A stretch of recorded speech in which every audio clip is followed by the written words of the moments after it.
Did your parents ever ask you, if everybody jumped off of a bridge, would you do it too? How about the old classic, if everybody was jumping off of a cliff, would you jump off the cliff too? You more than likely said no. It's not so much as if everybody was jumping off of a cliff, would you jump too?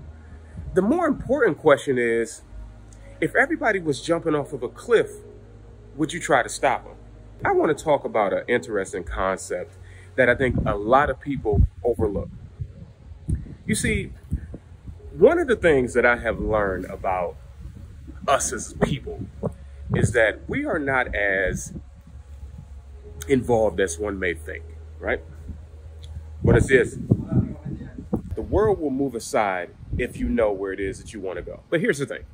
It doesn't have to be a good place that you want to go. It doesn't necessarily have to be a bad place. But the world will move aside if you know where you want to go. I learned this lesson when I lost some loved ones in my life. And I'll make this comparison. Have you ever played Super Mario Brothers or Sonic the Hedgehog? Have you ever noticed that when that first second or two after Mario gets hit, like Big Mario after he's ate the mushroom, or after Sonic has gotten hit and all of the coins jump out of him, if you notice for like a second or two, he's like blinking, or he's like almost like invisible, right? But in those seconds, Mario or Sonic can't be hurt. Like they can't be touched in those first few seconds, right?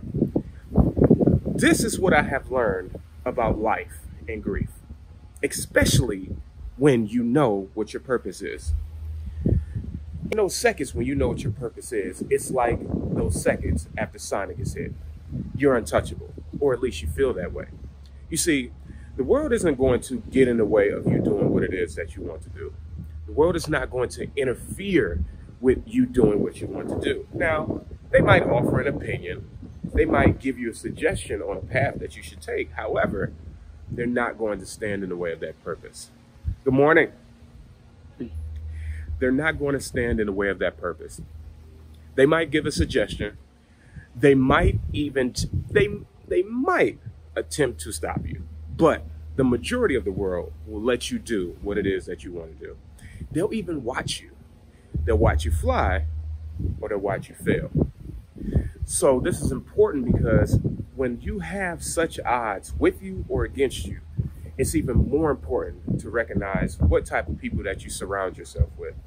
Because if you're not careful, you'll surround yourself with a group of people that will cheer you on as you fall. But at the same time, if you surround yourself with the right type of people, they'll be cheering you on as you succeed. Don't get so caught up on thinking about what people will and what people won't think about what it is that you're doing. Because most of the time, they don't care enough anyway. It's almost like the example in the gym, right? One of the biggest issues when people start going to the gym is they think that everybody in the gym is looking at them. I'm guilty. I've had that problem myself. But at the end of the day, once you get into your routine, you start to realize that everybody is there for their own purpose. Everybody is there trying to work on themselves. Everybody is there trying to develop their own personal health and their own personal issues. So at the end of the day, they're not really as concerned with you being there as you may think. What's most important is making sure that you're taking care of what you have to take care of and not focusing on anybody else. Because just like that gym, nobody's going to do the work for you and nobody's really going to stand in your way. So take that time and take that effort and take that confidence. If the time is now for you to fly, it's time to get your wings spread and take off. I Heart Mondays, I hope you do too. From Sir Evans with love. Salute.